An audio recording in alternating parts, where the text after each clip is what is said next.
Welcome, dear listeners, to History with Herodotus, where we embark on a journey through the annals of time, uncovering the secrets and stories that have shaped our world. Today, we find ourselves at the threshold of one of the most pivotal battles in European history, the Battle of Tours. This clash of armies, which took place on a fateful day in October 732, would determine the fate of Western civilization, setting the stage for the rise of Christianity and the decline of Islamic expansion into Europe. As we delve into the origins of this seminal event, let us transport ourselves to the early 8th century, a time when the Umayyad Caliphate, with its capital in Damascus, was expanding its dominion over the Iberian Peninsula. The year was 711, and the Visigothic kingdom, which had ruled Spain since the 5th century, was on the brink of collapse. It was in this tumultuous landscape that the Muslim conqueror, Tariq ibn Ziyad, crossed the Strait of Gibraltar with an army of Berbers and Arabs, marking the beginning of Islamic rule in Spain. The Visigothic king, Roderick, had been struggling to maintain control over his kingdom, weakened by internal divisions and external pressures. We find ourselves standing amidst the sun-kissed hills of Toledo, where the Tagus River flows gently through the city, as the Muslim forces, led by Tariq ibn Ziyad, claimed victory after victory against the Visigoths.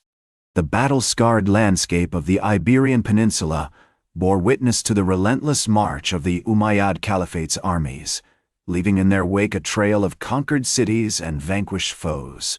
As we wander through the narrow streets of Cordoba, we can almost hear the whispers of the Moors, who brought with them the vibrant culture and learning of the Islamic world. As the Umayyad Caliphate's power grew, so did its ambitions. The Caliphate's leaders began to see the Frankish kingdom as a potential threat to their dominance, and they set their sights on conquering the region. The stage was now set for a clash between two great powers, the Umayyad Caliphate and the Frankish kingdom. We find ourselves in the midst of a complex web of alliances and rivalries, as the Merovingian dynasty, which had ruled the Franks since the 5th century, gave way to the rising star of Charles Martel, the brilliant and ambitious mayor of the palace. The precursors to this pivotal event have been set in motion, with the Visigothic kingdom's collapse, the rise of Charles Martel, and the expansion of the Umayyad Caliphate, all contributing to a perfect storm that would culminate in the Battle of Tours.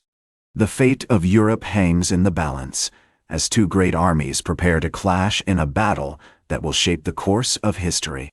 As we explore the intricate tapestry of events leading up to the Battle of Tours, we find ourselves drawn into a world of intrigue and politics, where the actions of a few individuals would have far-reaching consequences for the fate of empires.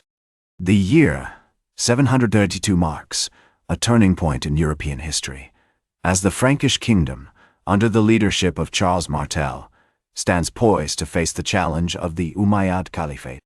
As we conclude our examination of the earliest history of the Battle of Tours, we find ourselves on the cusp of a new era, one in which the course of Western civilization would be forever altered. The stage is now prepared for the main act, as the brave warriors of Charles Martel's army prepare to face off against the fierce soldiers of the Umayyad Caliphate.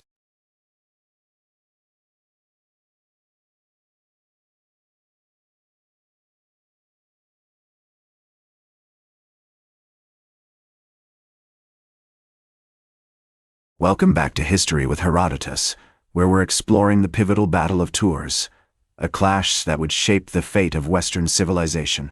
The Umayyad Caliphate's army, led by Abdul Rahman al-Ghafiqi, governor of Al-Andalus, was a formidable force, comprising seasoned warriors from across the Islamic world.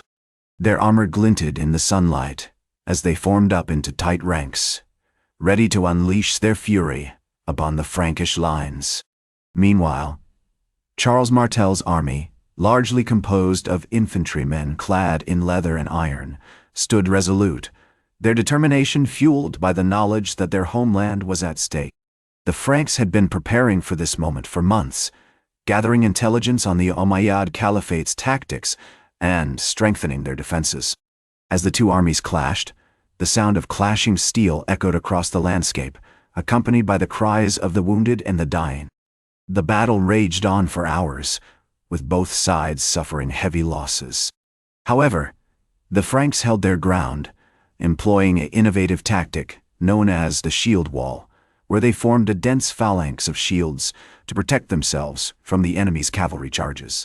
The Umayyad Caliphate's army, accustomed to fighting against the lighter-armed Visigoths, found themselves struggling to breach the Frankish lines. Their usual tactics, which relied on swift cavalry raids and lightning-fast archery, proved less effective against the heavily armored Franks. As the day wore on, the Umayyad Caliphate's forces began to tire, their momentum slowed by the unyielding Frankish resistance. In the end, it was Charles Martel's strategic brilliance and the bravery of his warriors that won the day. The Umayyad Caliphate's army, depleted and demoralized, retreated from the battlefield, leaving behind their fallen commander, Abdul Rahman al-Ghafiqi. The Franks, though battered and weary, had emerged victorious, securing a triumph that would be remembered for centuries to come. The Battle of Tours marked a turning point in European history, as it halted the Umayyad Caliphate's expansion into Western Europe and paved the way for the rise of Christianity as the dominant faith on the continent. The bravery and cunning displayed by Charles Martel and his army would become legendary, inspiring generations of Europeans to come. As we conclude our examination of this pivotal battle, let us marvel at the courage and determination of those who fought on that fateful day in October 732. Their sacrifice would shape the course of Western civilization, setting the stage for the grand drama of European history to unfold.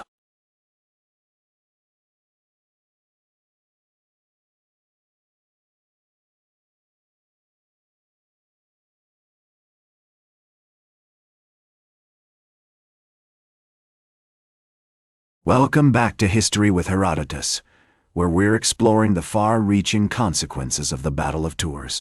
In the aftermath of the battle, the Frankish kingdom experienced a period of significant growth and consolidation. Charles Martel, now hailed as a hero, continued to expand his territories through a series of military campaigns against the Saxons, Frisians, and other neighboring tribes. His military prowess and strategic brilliance earned him the respect and admiration of his contemporaries, cementing his position as one of the most influential leaders in European history.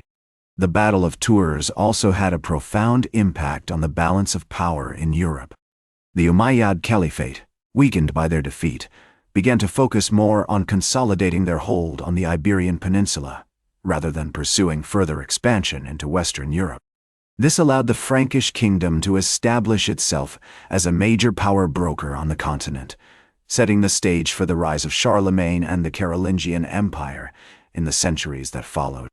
One of the most significant consequences of the Battle of Tours was the preservation of Christianity as the dominant faith in Western Europe. The Umayyad Caliphate's expansion had threatened to spread Islam throughout the continent, but Charles Martel's victory ensured that Christianity would remain the dominant religion. This, in turn, had a profound impact on the development of European culture, art, and architecture, as Christian values and traditions continued to shape the continent's identity. In the decades following the Battle of Tours, the Frankish kingdom underwent significant reforms, including the establishment of a more centralized administration, the promotion of trade and commerce, and the encouragement of learning and education. The Carolingian Renaissance, which began during the reign of Charlemagne, saw a resurgence in classical learning, art, and literature, laying the foundations for the intellectual and cultural flowering of the Middle Ages. As we reflect on the Battle of Tours and its aftermath, it becomes clear that this pivotal event had far-reaching consequences for the course of European history. The bravery and determination of Charles Martel and his army had secured a triumph that would be remembered for centuries to come, shaping the fate of Western civilization and paving the way for the grand drama of European history to unfold. In the words of the historian Edward Gibbon, the victory of Charles Martel at the Battle of Tours saved Christianity from the encroachments of Islam and preserved the independence of Europe. This statement encapsulates the significance of the Battle of Tours, highlighting its importance as a turning point in European history. As we conclude our exploration of the Battle of Tours and its aftermath, let us remember the courage and determination of those who fought on that fateful day in October 732. Their sacrifice had shaped the course of Western civilization, setting the stage for the rise of new empires, the preservation of Christianity, and the development of European culture, art, and architecture. Join us next time on History with Herodotus as we explore more fascinating stories from the annals of history. That's all for today's History with Herodotus. Remember to like, share, and subscribe. And until next time, remember that to understand the present, we must first understand the past.